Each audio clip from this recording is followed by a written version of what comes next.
আলেখ্য বিদায় বলো না আর, প্রতিটি মুহূর্তই তো সকাল।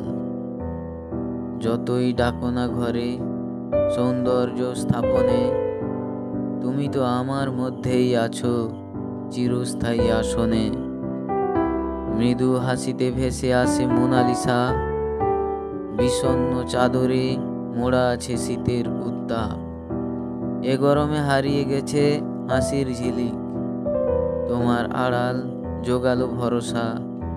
আগুন হলুদে রেগে ওঠে বিস্ময়, অলৌকিক জাদু ফেলেছে নগর। না সার ভয় দেখিয়ে আন্দোলিত হতে চায় চঞ্চল সুরূপা। ইচ্ছের জগৎ কিন্তু নিয়ন্ত্রণহীন।